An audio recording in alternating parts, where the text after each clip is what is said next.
भारत के प्राचीनतम सांस्कृतिक और धार्मिक नगरी वाराणसी, जिसे काशी के नाम से भी जानते हैं, जिसकी संस्कृति का गंगा नदी, श्री काशी विश्वनाथ मंदिर एवं इसके धार्मिक महत्व से अटूट रिश्ता है, जो साक्षी है अनेक विभूतियों की। कबीर, मुंशी प्रेमचंद, जयशंकर प्रसाद, पंडित रविशंकर, पंडित हरिप्रसाद चौरसिया और उस्ताद बिस्मिल्लाह खां।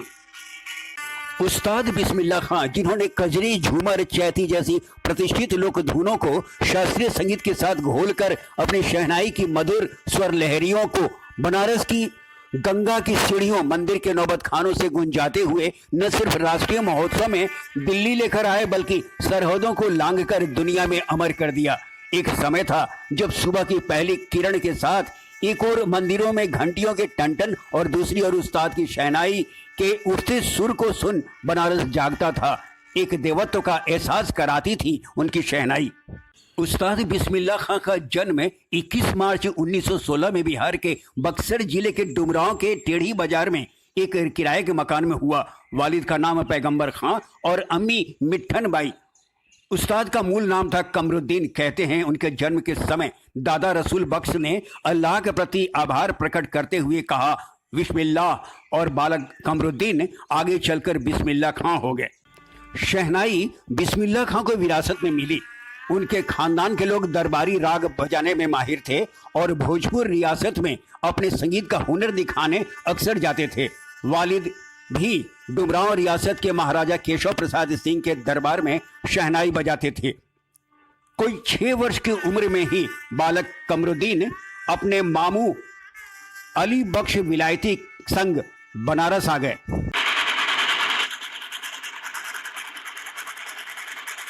मामू बनारस के दाल मंडी इलाके के हड़हा सराय में रहते थे और खुद बाबा विश्वनाथ मंदिर में अस्थाई शहनाई वादक थे। फिर क्या था, मामू की शोबत में रहते उनको ही अपना उस्ताद मान लिया और शहनाई का हुनर सीखने लगे। इस फैसले ने उनकी जिंदगी को एक नया मोड़ दे दिया। अक्सर गंगा किनारे बैठकर रियाज करते और मामू संग काशी के बाबा विश्वनाथ मंदिर में जाकर शहनाई बजाते थे। फिर मंगला गौरी और पक्का महाल में रियाज करते वे जवान होते गए। इसी का असर था कि बनारस घराने का रस उनकी शहनाई से टपकता था। दाल मंडी इलाके की फिजा भी कुछ ऐसी थी कि संगीत का रस घुला था। दाल मंडी में तो ऐसा था कि जब हम बालाजी से चलते थे, रात को रियाज करने के बाद तो खरामा खरामा चले आ रहे हैं, और वो टाइम रहता था उरूज का। उस वक्त गाने और अच्छे अच्छे कलाकार हर जगह। तो चलते चलते जरा सिद्धेश्वरी भाई गा रही हैं, 2 मिनट खड़े हुए, उनको सुना, उनकी ठुमरी के बोल सुने। फिर 2 मिनट आगे बढ़े, काशी बाई को सुना। फिर और आगे बढ़े, इधर रसूलन बाई गा रही हैं, इधर बिट्टन बाई गा रही हैं।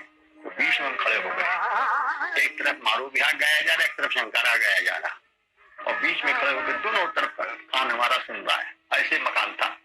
तो नतीजे के तौर पे हुआ कि खूब मजे में सुन लिया। जब आनंद आ गया, आपका भाई वाह वाह। यूं कि बिस्मिल्लाह खां शिया मुसलमान थे और 5 बार के नमाजी होने के साथ साथ रमजान में रोजा भी रखते थे।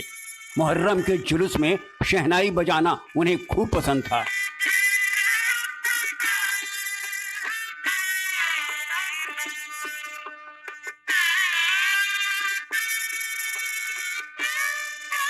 मगर एक अजीब किंतु अनुकरणीय अर्थ में धार्मिक थे। शहनाई उनके लिए अल्लाह की इबादत और माँ सरस्वती वंदना का जरिया थी। तभी तो माँ सरस्वती की कृपा बरसी और हुनर बढ़ता गया। वे साजी संस्कृति के सशक्त प्रतीक थे। कहते हैं संगीत के प्रति उनके रुझान को कुछ लोगों ने इस्लाम के विरुद्ध माना, मगर उस्ताद ने स्पष्ट कर दिया संगीत ही उनका धर्म है। 14 वर्ष की आयु में इलाहाबाद संगीत परिषद में उन्हें शहनाई वादन का मौका मिला, जिससे उनका आत्मविश्वास बढ़ा। 16 वर्ष की आयु में उनका निकाह मुग्गन खानम के साथ हुआ, जो उनके मामू सादिक अली की दूसरी बेटी थी। उनसे उन्हें 9 संतानें हुई। वे हमेशा एक बेहतर शौहर साबित हुए। सन 1937 में कोलकाता में इंडियन म्यूजिक कॉन्फ्रेंस का आयोजन हुआ, जिसमें उस्ताद ने संगीत के महारथियों के बीच ऐसी शहनाई बजाई कि हर कोई उनका दीवाना हो गया और शहनाई के प्रति सबका नजरिया भी बदल गया। परिणाम हुआ, जैसे ही वे वापस लौटे, ऑल इंडिया रेडियो लखनऊ ने उन्हें नौकरी पर रख लिया। 15 अगस्त 1947 को देश आजाद हुआ और लाल किले के प्राचीर से जब राष्ट्रीय ध्वज फहराया गया, बिस्मिल्लाह खां ने अपनी शहनाई से आजादी का संदेश लोगों तक पहुंचाया। फिर प्रथम गणतंत्र दिवस पर भी उस्ताद ने राग कैफी छेड़ा, जो इतना बुलंद था कि आज तक राष्ट्रीय समारोहों में इस्तेमाल किया जाता है।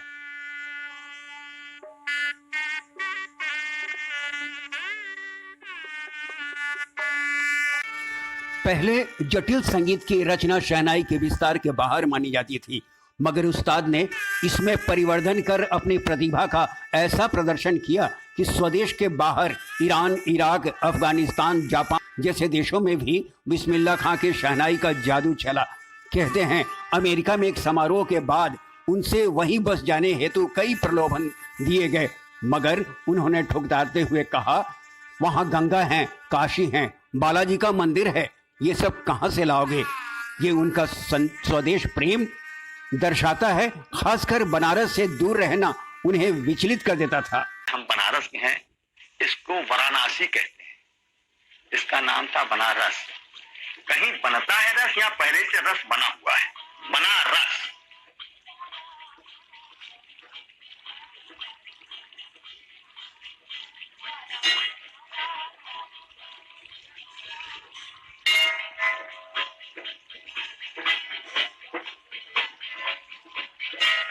ये वही जगह है और वही घाट है, वही मंदिर है। तमाम दुनिया घूमता हूँ, मजा लेता हूँ, बड़ी बड़ी सड़कें, बड़ी बड़ी इमारतें, लेकिन जब हम अपने बनारस का ख्याल करता तो यही जगह हमारे सामने रहती है, हमारी निगाह में, और यही ख्वाहिश के लाती है हमें, और हमको सच पूछी तो आनंद भी मिलता है। भाई ये जगह ऐसी है। देखिए, दोनों बात है। गंगा जी सामने, यहाँ नहाइए, मस्जिद है, नमाज पढ़िए, यहाँ पे दौड़ के चले आए, नमाज पढ़ा, और फिर उसके बाद बालाजी मंदिर चले गए, वहां जाकर रियाज किया। बिल्कुल फकीर तरीके का हिसाब किताब हम लोग का रहता था। पहले शहनाई बजाने के पेशे को तुच्छ दृष्टि से देखा जाता था, और जब शादी विवाह में बुलाया जाता था तब घर के आंगन या ओटले के आगे जाने की इजाजत नहीं होती थी। मगर बिस्मिल्लाह खां ने अपने बूते शहनाई को एक आम साज से उठाकर एक सुसंस्कृत साज की श्रेणी में ला खड़ा किया और राष्ट्रीय अंतर्राष्ट्रीय मंच पर स्थापित किया। तभी तो सन 1956 में संगीत नाटक अकादमी पुरस्कार उन्हें मिला ही। 1961 में पद्मश्री, 1968 में पद्म भूषण, 1980 में पद्म विभूषण और 2001 में भारत रत्न से नवाजा। इसके अलावे मध्य प्रदेश सरकार द्वारा तानसेन पुरस्कार, केरल सरकार द्वारा स्वाति संगीत पुरस्कार, कर्नाटक सरकार द्वारा टी चौधैया राष्ट्रीय पुरस्कार, ईरान गणराज्य द्वारा तहर मौसिक से सम्मानित किया गया। संगीत नाटक अकादमी के फेलोशिप के अलावे बनारस हिंदू विश्वविद्यालय, वाराणसी एवं विश्व भारती विश्वविद्यालय शांति निकेतन की मानद डॉक्टरेट की उपाधि उन्हें प्रदान की गई। भारतीय फिल्म उद्योग को भी बिस्मिल्लाह खां की शहनाई ने आकर्षित किया। उन्होंने कन्नड़ फिल्म सनादी अपन्ना, विजय भट्ट की फिल्म गूंज उठी शहनाई, आशुतोष तिरुगोरकर की स्वदेश में शहनाई की मधुर तान से रूबरू कराने के साथ सत्यजीत रे की फिल्म जल सागर में अभिनय किया, तो भोजपुरी फिल्म बाजे शहनाई हमार अंगना का संगीत निर्देशन भी किया।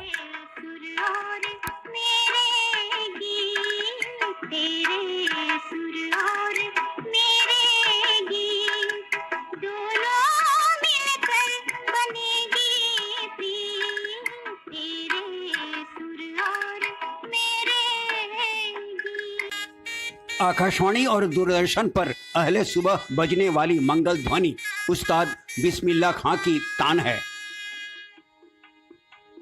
इतनी शोहरत के बावजूद उस्ताद बिल्कुल सादा फक्कड़ संत की तरह जीवन के हिमायती रहे और आडंबर से कोसों दूर। अपनी बेगम के इंतकाल के बाद शहनाई को ही उन्होंने बेगम माना। शहनाई के पर्याय थे वे, जो कहते थे सिर्फ संगीत ही है जो इस देश की विरासत और तहजीब को एकाकार करने की ताकत रखता है। बड़ी ख्वाहिश थी उनकी इंडिया गेट पर शहनाई बजाने की, जो पूरी नहीं हो सकी। 21 अगस्त 2006 को बनारस के हेरिटेज अस्पताल में उस्ताद ने दुनिया को अलविदा कह दिया और उनकी शहनाई खामोश हो गई। फातिमे में मैदान में नीम के नीचे जब उन्हें पूरे राजकीय सम्मान के साथ सुपुर्दे खाक किया गया, साथ में उनकी शहनाई को भी दफनाया गया। आज उस्ताद बिस्मिल्लाह खां हमारे बीच नहीं, मगर उनकी शहनाई जिसे लोक धुनों में अपनी तपस्या और रियाज से संवारा तो क्लासिकल मौसीकी में सम्मानजनक स्थान दिलाया, हमेशा गूंजती रहेगी।